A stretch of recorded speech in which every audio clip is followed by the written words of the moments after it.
Oh my gosh. Hi, you guys. Welcome to podcast number 1 on the new channel. How crazy is that? It's so funny because I'm doing the exact same thing. Like, I'm doing the same podcast, but it feels a little bit more fun to be doing it on a smaller channel. I don't know how to describe it. Maybe it's just that it's more intimate, but I love it. I feel so much more relaxed. I don't know, I'm so excited. I'm very excited. Welcome. If this is the first podcast that you're listening to on my channel, then welcome. And if you want to recap on the past, I think 15 podcasts, then those are on my main channel, which is Arielle and Paris. I'll leave that link down below. And welcome. Welcome to my new channel. I think I only have 1 or 2 videos on my channel, which is so bizarre, but honestly, this feels so good. And just as a reminder, on this second channel, I'm going to be posting my podcast, vlogs, random life videos from me and sometimes with Jean. And then my main channel is more focused on Paris. So I'll leave the main one down below. But welcome, and thank you to everyone who subscribed to the second channel. I mentioned it in my video on my main channel announcing the second channel, but it is honestly so hard as a creator starting from zero because, like I said, you don't have access to the regular creator tools that you do have access to when you are an established creator. And like, being an established creator starts with reaching 1,000 subscribers. That isn't even really the starting point, because then once you reach 1,000 subscribers, you have to apply, and then YouTube has to review your channel. I think on my first channel, first of all, it took years to get to 1,000 subscribers, but then to get approved by YouTube to be part of the creator program, it took months. So yeah, it's crazy starting from zero. And honestly, I really appreciate it so much that you guys have subscribed to the second channel, and I'm so excited. It's funny because it's my second channel, but I think I'm gonna end up posting more on this channel than my other channel. Like, I'm gonna try and post the podcast every Monday, and then on Thursday more of a fun lifestyle video, and then every Saturday is when I post the Paris video on my main channel. But I think it's funny that I'm probably gonna end up posting more on my second channel than the main channel. But yeah, welcome. I hope you guys are having a really good start to your week. Jean and I had like the best weekend. It was so relaxing. If you guys listened to my last podcast, you know that we were having some pigeon problems on our balcony. We had a mother pigeon lay her eggs, and she sat on those eggs for months, and then the eggs hatched, and the baby couldn't fly. We didn't realize it took so long for pigeons to learn how to fly. But finally, last week, there was actually a giant seagull of all birds. It came and caused a commotion on our balcony. I went out to check because there was this flapping sound, and the seagull had gotten stuck on the metal grating around not the metal grating, but the bar of the balcony, like just the balcony itself got stuck in between, and so the wings were making sounds against this bar of the balcony, and I think that seagull scared the baby pigeon, and so it must have gone into fight or flight mode, I guess, and I think it just jumped off the balcony and flew away, which was really great for us because it finally means we could have our balcony back. And so this weekend I hand washed all of our cushions, which took so long, and they smelled so bad. And that is a reminder to anyone who's looking at cushions for their outdoor spaces. Definitely grab cushions where you can unzip the covering and put it in the washing machine. Ours don't unzip, and it's really annoying because you have to wash everything by hand, and they're so big. Anyways, that was my job, and Jean was so great. He cleaned the whole balcony of all the poop. I'll put a picture on the screen because it was just so bad, and I really didn't want to do it. The bird poop really was not something that I wanted to deal with. And also, I was reading how to clean the bird poop, and all these websites, like national websites explaining how to clean pigeon poop, were saying that you should use Javex or bleach with water and clean it. And you guys know I've never even purchased bleach. I was a little bit scared to use it, so Jean took care of everything. He cleaned up the poop, he washed the balcony, and then we installed, I purchased, Jean also spent the entire weekend installing these, but metal shiny spikes that aren't meant to hurt birds, but just deter them from coming under, because our outdoor couch is made from these pallets, and so birds can sneak under. That's how the mom made her nest and laid her eggs, because she just went under the pallets. And so now Jean, oh my gosh, he went to the store, he got wood, he was sawing the wood to fit, he was nailing in all these spikes. Like, this boy did so much work. And then we also bought these fake crows. I was reading in the comments, someone suggested owls, but I couldn't find owls on Amazon. All I could find was crows, and actually they are working really well. So we have crows on our balcony, we have these metal spikes. Jean did everything, honestly. It was so nice of him, because I was kind of annoyed that we couldn't use our balcony. Like, we didn't want to scare the pigeons away, the little baby pigeons. Like, we just wanted to let them live their lives until the baby could fly away. So we just avoided using that side of the balcony for months. But it's annoying, because you want to, especially in Paris, where you're trapped in a small apartment, you want to use your balcony and stuff. So I was just so grateful that he did all that. And so yeah, that's pretty much what we spent Saturday doing, running around, cleaning the balcony.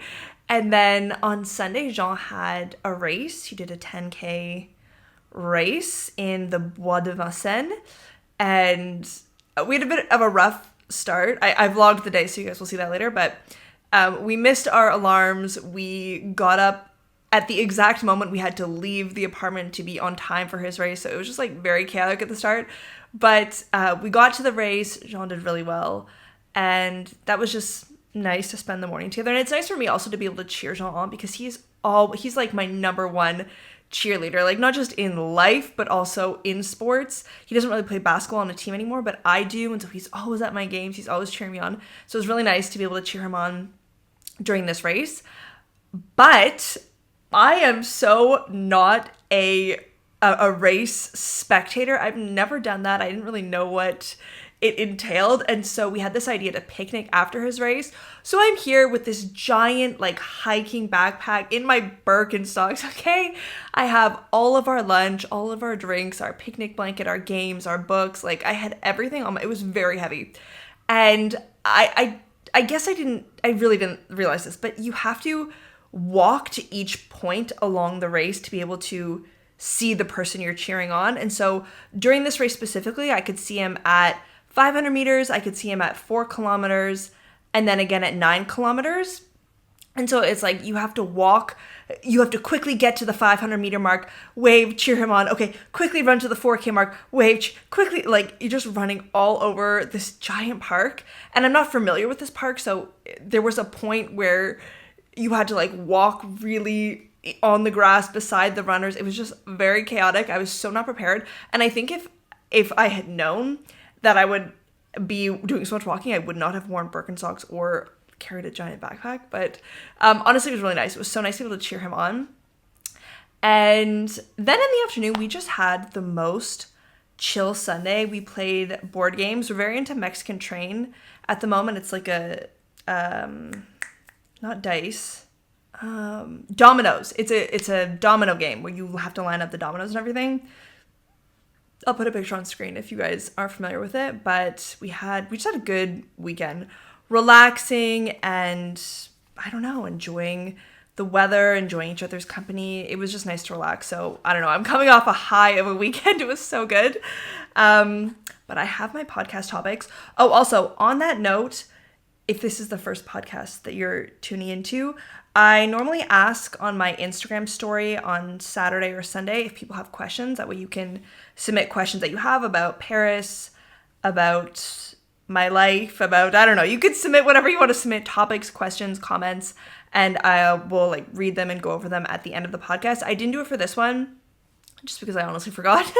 But going forward, you can, if you want to follow my Instagram, it's Get the Margarita, and look for the story on Saturday or Sunday. I always post asking for comments, and honestly, I'd love to hear from you guys. I love it. I love the way that it's like a way to interact, which is really nice. But yeah, let me get to my podcast topics. Oh my gosh, my very first topic, creepy man at the gym.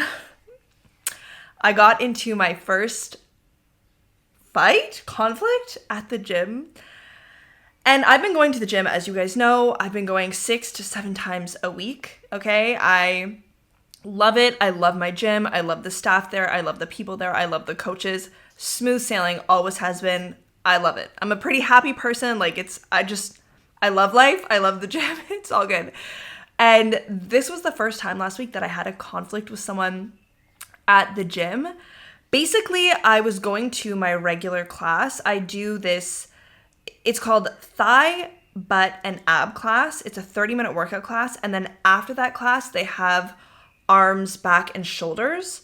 So I do both of these classes back to back, and then you kind of get like this full body workout. But the reason why I'm mentioning the specificities of each class is that the thigh, ab, and butt workout, as you can imagine, puts you in more vulnerable positions. And especially as women, to work out, you're probably wearing tighter clothing. That's what's most comfortable. That's what I wear. That's what most of the women wear. And when you're doing these classes, you really kind of are on display in the sense that you are on the floor in these vulnerable positions in the middle of everybody working out. You have the equipment all the way around the gym. And up until this point, every single man at the gym working out while we're doing these classes has been so respectful. I've never had a problem. I've never had a man make me feel uncomfortable. And it is something I think just as women that we do watch out for. If I'm doing the exercise that the instructor is leading us in, and it's a more vulnerable exercise, then you do tend to just keep an eye out. I don't know. I mean, I don't know. It just makes you feel more comfortable to know that no one is staring at you in this vulnerable position. And I've never had anybody make me feel uncomfortable or be appropriate in the gym. And then last week, I'm at the very back. Because I'm tall, I don't go to the front, because when you're doing the exercise, you want to be able to see yourself in the mirror. So I let the short girlies go in the front, and I stay at the back because I can see my movements above their heads. And I just prefer to stay at the back. And there's this older man, probably I want to say 45, 50, and he is pacing back and forth where there's these machines. There's machines at the very back of where we're doing our exercises, and then also to the left and stuff, it's like a horseshoe. And it was bizarre because it's one thing to do an exercise and then pause and take a break and then do another set of reps. That's typically what you see the men do. They'll get on a machine, they'll do their reps. I don't want to just say men. There's also women, but it is largely men who are working out while we're doing these classes. And so anyways, the men will do a rep on the machine and take a pause, take a little break, and then get back to it. But that pause is never longer than a minute. I don't know, most people are at the gym to work out. They're not there to pause. And so this man starts by doing one exercise on the machine directly behind me. And he does, I want to say, 10 seconds of that exercise.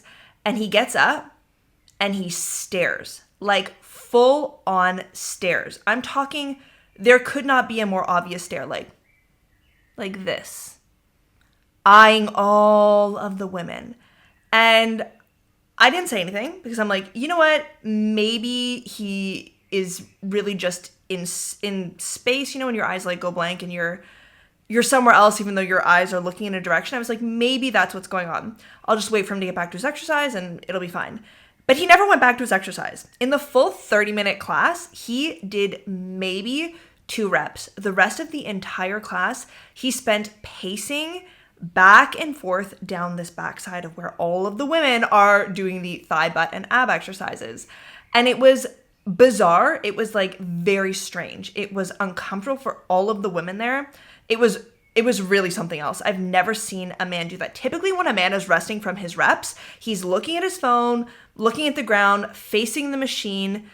I'm not saying you can't look around, but there's a difference in ogling and staring at women who are in vulnerable positions and taking a break. There is a difference. And every single man up until this point has been able to respectfully be there during these classes, And then we were on our backs and we were doing some ab work. And I was doing my reps, and then the exercise is done. So I sit up, and this man is at my feet staring at me. And I was surprised and shocked, scared almost. I was it was so bizarre.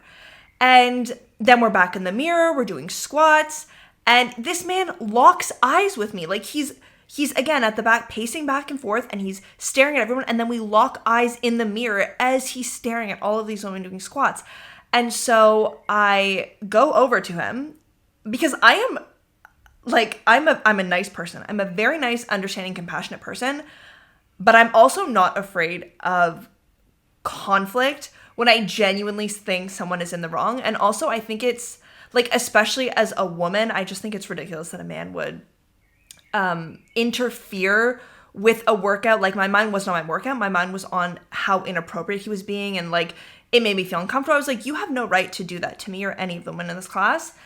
And so I went up to him and I was like, I literally just said, you know, I'm not sure if it's intentional, but you are making me feel a little bit uncomfortable. I feel like you're staring at me. I feel like you're staring at the class, and it is making me uncomfortable. And he goes, well, I'm not staring. I'm here to work out. I'm like, no, that's fine. I'm just telling you, like, I feel uncomfortable by what you're doing. If, you know, you could just be a little bit mindful of that, I would appreciate it. And when I was talking to it, all the men around him, like, lifted out their headphones to listen. And the two trainers at the front desk immediately, like, their ears perked up and they were looking at us. And so I tell him this, and he really fights me on it. He's like, I'm not doing anything wrong. I'm just here to work out, blah, blah, blah. I'm like, really? You've done one exercise in 30 minutes. Like, please be for real right now.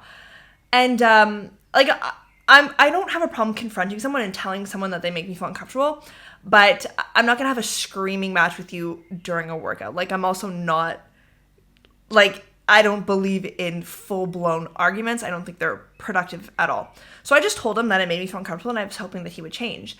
And he did. He stopped staring, and he went to the other side of the gym, and I appreciated that. I did tell him like 25 minutes into the class. So, I mean, most of the class, I felt uncomfortable.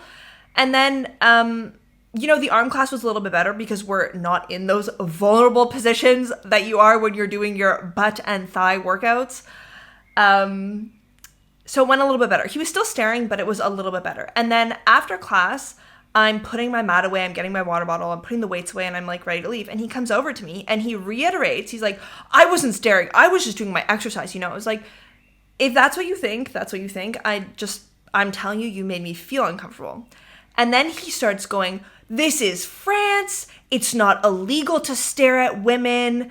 And I'm like, I literally in French, I was like, am I hallucinating? So you said that you weren't staring, but now you were staring, and it wasn't, it's not illegal to stare. Is that your new perspective? And he goes, well, you know, I wasn't staring only at you. And I was like, oh, so you were staring at all of the women. He goes, yes. I'm like, do you hear what you're saying? So you were staring at the women, and you think it's totally appropriate to do that at a gym because it's not illegal. Like, you can't be arrested for making women feel uncomfortable by staring at their butts. And immediately when this man confronted me, both the personal trainer and the front desk front desk attendant came over, and every single man in the gym had my back because it was so obvious what this guy was doing. Like, he was pacing back and forth. It was just incredibly obvious. And so I felt so safe and protected by my gym. Like, I was so grateful that there wasn't any, like, he said, she said, like, there wasn't even hesitation. They stepped in right away and told this man, they were like, you know, she's right. We saw you the whole time staring at the girls. Like, that was very inappropriate. And then I walked away. I was like, I don't want to be yelled at by this guy. Like, I don't feel safe. I went to get changed. I left. And on my way out, I just like said thank you to the trainer and the front desk for having my back. And they were like, no, thank you for saying something. We saw it the whole time. It's complicated for us to go over and intervene if nobody is complaining or feeling comfortable. He's like, next time that happens, you should just come straight away to us, and we can deal with it. We absolutely saw exactly what was happening, and we're sorry you had to confront him, and like, just next time don't feel like you can't come to us. We will resolve it. It's totally not acceptable what he was doing. We flagged his account, and yeah, but it was just, it ended up fine. And I haven't seen him back at the gym since, which is reassuring. And yeah, I'm really grateful that the gym acted the way that they did, because it was just so beyond inappropriate. But I was just so shocked that in today's day and age, there are still men who feel comfortable like overtly gawking at women like that. It was just so inappropriate. And the fact that he justified it by saying that it's not illegal to do in France, it's not illegal to stare at women. I was like, boy, what? Like, I was honestly floored. I'd never seen that in a gym before. And like, honestly, 99% of men at the gym are so respectful. It's just, it blew my mind that I encountered that. But yeah, I'm glad I said something, and we'll see if I see him again at the gym. But it was a new experience for me at the gym. As someone who only recently started going to the gym, it's definitely like a new situation that I found myself in. What else? Last week, I went to the movies with David and Alex and Jean. I hadn't seen David and Alex for a really long time. You guys might not even remember who they are, but David and Alex were my old basketball teammates. We joined the same basketball club like 3 years ago, and David and I are very extroverted people. We immediately like created a WhatsApp group. We immediately started to host events and bring people together and stuff. And so David and I really connected in our friendship, and Alex as well. I think the way that Alex and I and David and everyone became close because we started to organize basketball sessions outside of our basketball practices, like on the weekend, and Alex came and said, oh my god, this was so long ago, but just over time, we all really gravitated to form this friend group. And then there was also other people. There was like Hugo, Mathilde, Sibyl. Like if you watched any of my vlogs or even like some TikToks from so long ago, you would have seen these people. But, you know, people move, people change cities. And so at the moment, the core group is me, David, Alex, and Jean. Jean is David's childhood friend from their basketball team. And I think it was last year, a year and a half ago. No, definitely 2 years ago, actually. David brought Jean to try out for our team. And that's how Jean and I met. And, you know, the rest is history. But ever since I met David and Alex, and now Jean, we really formed like a solid friendship group. And yeah, we were supposed to go to a basketball practice last week, but the practice got canceled. And then we were supposed to play outdoors, and then it started raining. And David just sent us messages like, hey, you guys want to go to the movies? And I was like, yeah, I want to go to the movies. And so we all just went to go see this French film. I couldn't even tell you the name of the film. Like, David picked it. It was an interesting choice.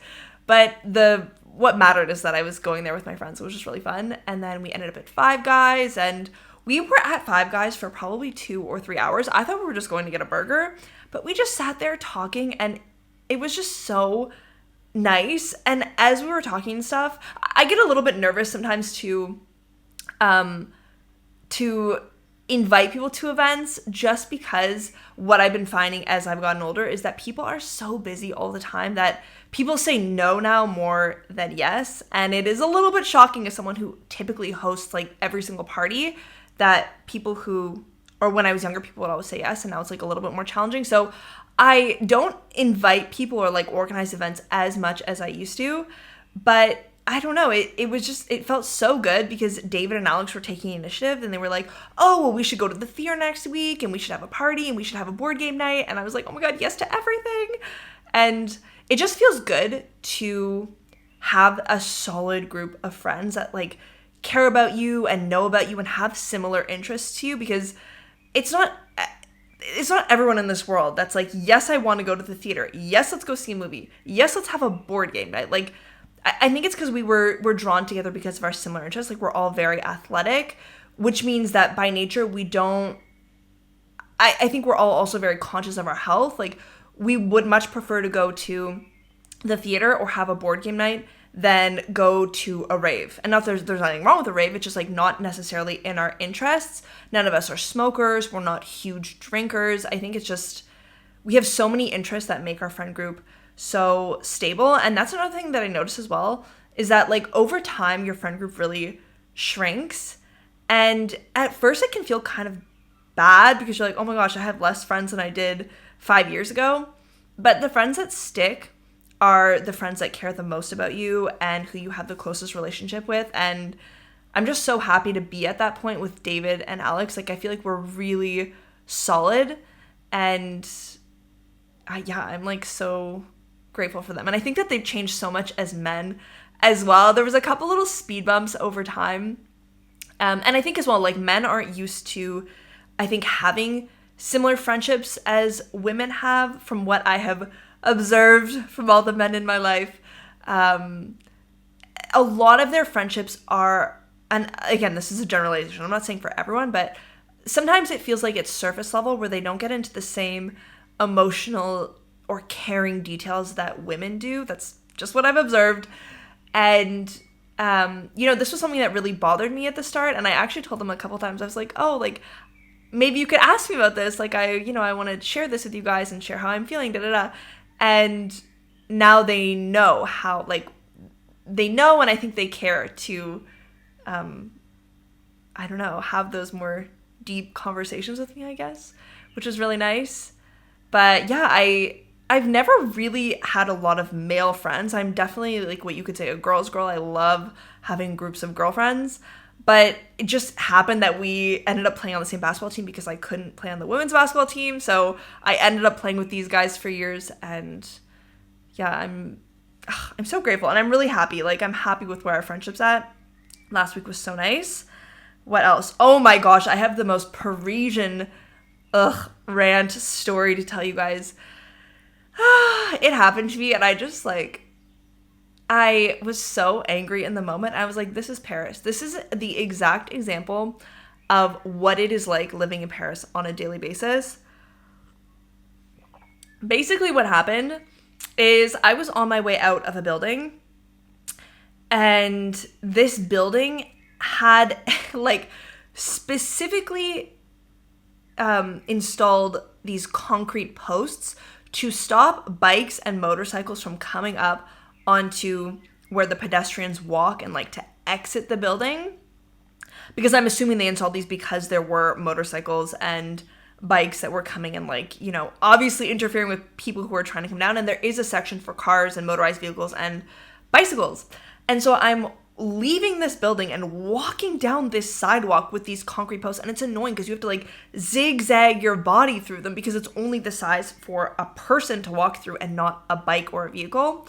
And as I'm walking through, there's this woman, okay? When I say woman, I mean someone who, it could be a mother, like 50 years old, gets off her bike, and instead of going the way where the vehicles and bikes are supposed to go, she tries to, like, jam her way through this pedestrian zigzag. And I was irritated because it was such a clear space for pedestrians. Like, I don't know what you're doing here.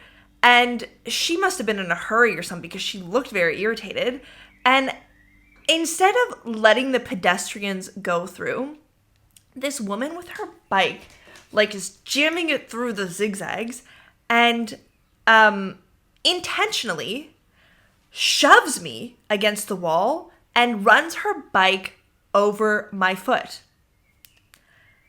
And she did this because she was obviously irritated that I was blocking her from, like, I wasn't intentionally blocking her, but I was walking through the pedestrian area so she couldn't get around me with her giant bike. But because her bike was bigger, I guess she had more force and more space. But, like, I was actually shocked that someone who was very likely a mother, instead of doing the actual appropriate thing for someone with a bike, came into the pedestrian area, shoved me, and ran over my foot. Like, I was shocked. And the thing is, it's like, I get it, you're in a hurry. That doesn't give you the right to hurt me. And, like, please, for a second, let's imagine that, let's say she had a child, and I'm an adult and I'm biking on the sidewalk, which you're not allowed to do, in the same way that you're not allowed to come in a pedestrian area that is clearly cemented so that bikes don't come. And I push your child to the ground because he's in the way of me and I want to get through on my bike. Like, could you imagine that I did that? No, that would be so awful. And I would be so in the wrong, not only for hurting a child, but, like, for putting my bike in a place where it shouldn't be. And it's like, it's not a problem. Like, of course, sometimes bikes are on the sidewalk. Sometimes bikes have to go through these cement passageways. It's not a problem, but like, let the people who have priority go through. Like, if there's pedestrians kind of go through, like, let them go through before you run them over. You know what I mean? And, yeah, she just didn't care. And I was like, this is so Paris. People in the city are constantly running around. Everything is me focused. Everyone's rushing.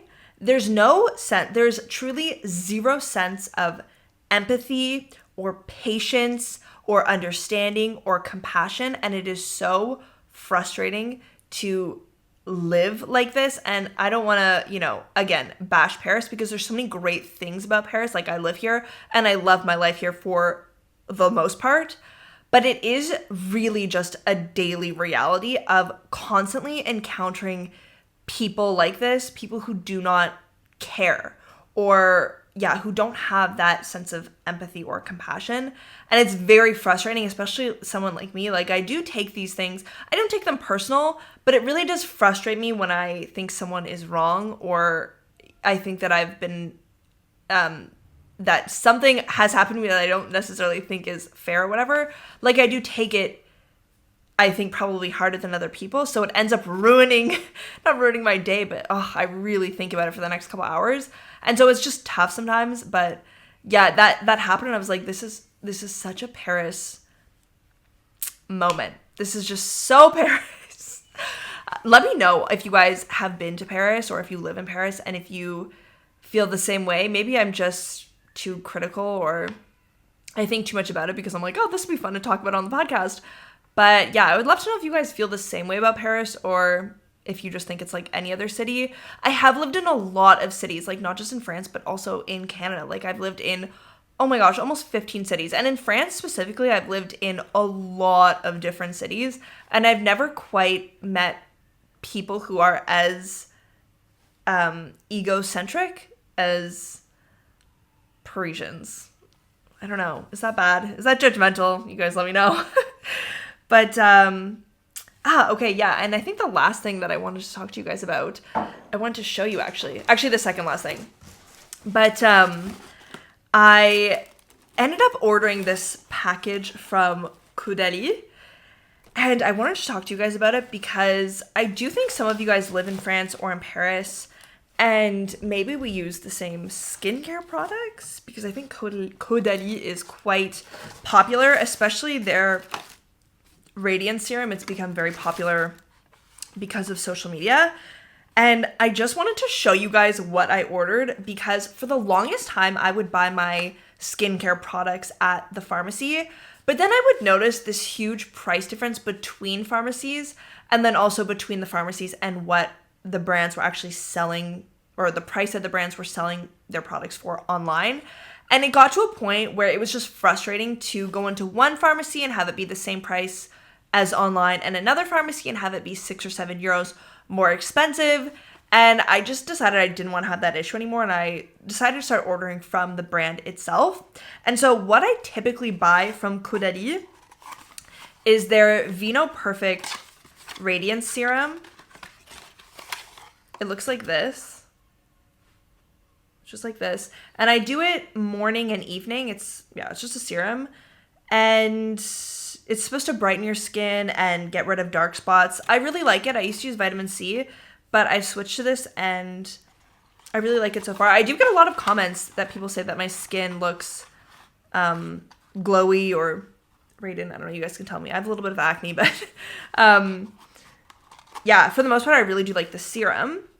And so I normally buy this, which is quite expensive. It's 44 euros. It's gone up so much in price since I started using it.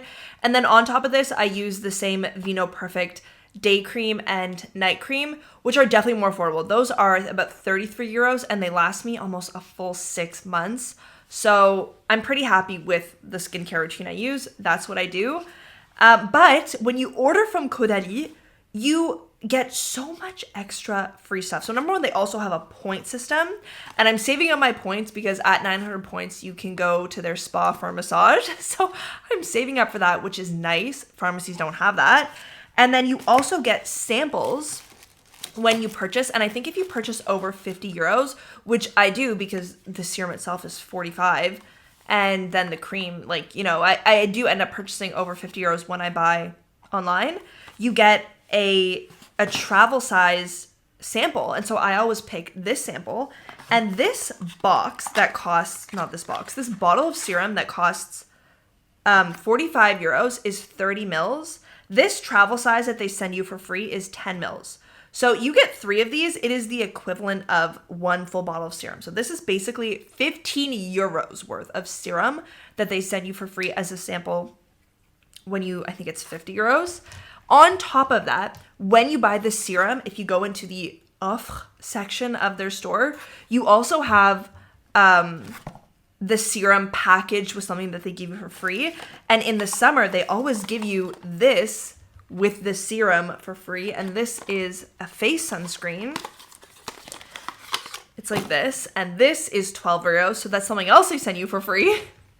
And then on top of that, they also have, anytime you go on, they have promotions. Like sometimes it's a cream, sometimes it's a gel, And I typically don't use any gel products. I don't buy their gel products. Like I'm talking like gel body wash. Sorry, I'm saying gel. It's because in French, body wash is gel douche. But yeah, I typically am an organic, natural soap bar girly for shampoo. For body wash, I just prefer to be like as zero waste as possible when I can. Like obviously the serums and stuff, they come in glass bottles and I'm not going to make my own serum, although I tried, but I just prefer to buy it now. Anyways, I don't normally buy any of their gels or their creams and anything. But for Mother's Day, they had, again, their promotion where if you spend a certain amount, you put in a code and they give you a free gift on top of the free gifts you already received. And for Mother's Day, they were giving this set that includes a body wash, which is fine. I'll use it, but once it's done, I probably won't buy it again. I also don't like fragrance. I hate fragrance. That's another thing that I kind of struggle with for Caudalie is their creams do have this fragrance. I have to look more into it because I really prefer just zero fragrance. But for the first time in my life, I actually liked a fragrance of something enough to want to wear it, even though it is a fragrance. And it's this body oil. It came in a set, like this was the gift that you got with your package. And oh my gosh. It's the flavor. The scent is argan and grape oils with a fig scent. And I'm pretty sure it's 99% natural. Yeah, 99% natural ingredients and it's vegan. So I think the fragrance is natural. But it's just like this oil. I'm like scared to get it on my clothes. It is addicting and it makes your skin look so glossy. I love it. Oh my gosh, the smell is so good. And so anyways, all of that to say is if you are also a Caudalie fan, if you also buy any of their skincare products, I would highly recommend that you start buying online to take advantage of the point system, literally all of these free things that they sent me. I think for this purchase specifically, I bought a serum and a cream. So my total bill was around, I want to say 70, 80 euros. So for that price, I got these two for free. This was 20, this is 15. So 35 euros plus this, which is 12, say 45 euros. Plus this, which is worth 15, so 60 euros. I got 60 euros worth of gifts for an order that cost me 80 euros. So that was my little speech. And I'm only sharing this because prior to this year, I had bought all of my skincare products in the pharmacies just because, you know, the postal system in France, you guys have heard enough of my ranty videos that I just do not trust the postman here. So I prefer to buy in person when I can. But Caudalie is really good. They have the fastest shipping. Yeah, I'm a big fan. I recommend that you order online if you're also like me and use the Caudalie serum. And then the last thing, I mean, it's not, sorry, I'm grabbing my coffee. The last thing that I had on my list, which isn't that exciting, but I love to give you guys these updates because I feel like if you watched my series in Greece, then you probably enjoy hearing the updates about George and Zidke. But I think in my last maybe podcast, like 13 or 14, I mentioned that I had spoken with George and Zidke and I was helping them, I was helping George it's not an application, but it's like an online website where you can advertise your tourism service for like that you have in Greece. Obviously Greece is like a very big touristic hotspot. And so there's this travel site that George put his tastings on, and I was helping him because I have all the photos and videos from the short film documentary thing that I made. And if you have no idea what I'm talking about, sorry, I will leave the link to the video down below. I basically did a month in Greece where I lived with George and Zitke, who George is a farmer, Zitke is his wife. She also obviously like helps with the farming and stuff. And they produce organic, aromatic olive oil. And it's just the most amazing thing. They are the most amazing people. And anyways, they officially opened their first store on the Platea in the village Caudalie. And I was like, this is cause for celebration. I need to send them a gift to celebrate. I need to send them a gift to, congratulate them. So I sent them this package where for George, I included heavy duty noise canceling earmuffs. I'm talking like heavy duty construction worker style sound or noise protectors, plus gloves so that he could, his gloves had holes in them and stuff. I tried using them and I was like, oh man, this is so much pain. So I sent him the gloves and I sent him the ear protectors. And then for Zilke, she loves black licorice. So I went to every single organic store in Paris, and I picked up every single type of black licorice product they sold. And so I sent that to them. I sent them a little bottle of wine as well to cheers their new store, and just other things. The other farmers that I'd met, they have an association where the logo is a ladybug. So I found these ladybug chocolates and I was like, oh, give these to the farmers. And yeah, so I sent them this gift. I cannot wait for them to get it. I'm so beyond excited. But where was I going with this? Oh yeah, they opened their boutique in Caudalie, and I'm so proud of them. I'm so happy for them. Like, it is just everything that they've accomplished this year is amazing. And I don't know why, but I feel like I just want to give you guys these updates because if you have been following me since Greece, you know how much George and Zidge mean to me. Like, the experience that I had in Greece and with them was really life-changing.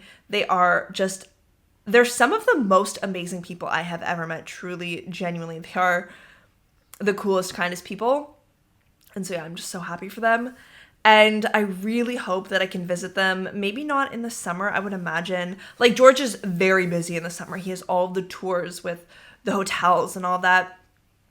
But then in the fall, it's the harvest. So maybe I can go back and help them harvest. And I would love to see all the people that I met and stuff, like Trish, who also lives in the village, and then you have Yorgos and Sophia, who are other farmers and stuff. And yeah, I can't wait to go back and visit. And I also can't wait to get married there.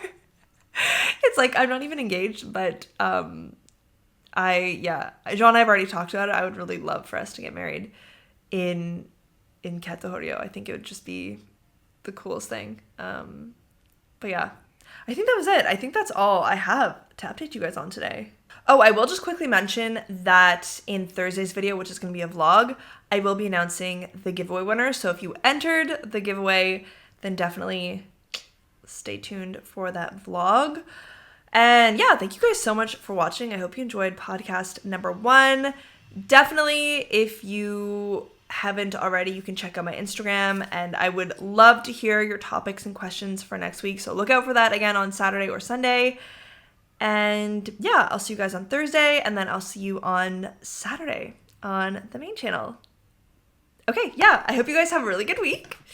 I hope it's better than in Paris. It's raining and it's cold here today. But yeah, I'll see you guys in the next one.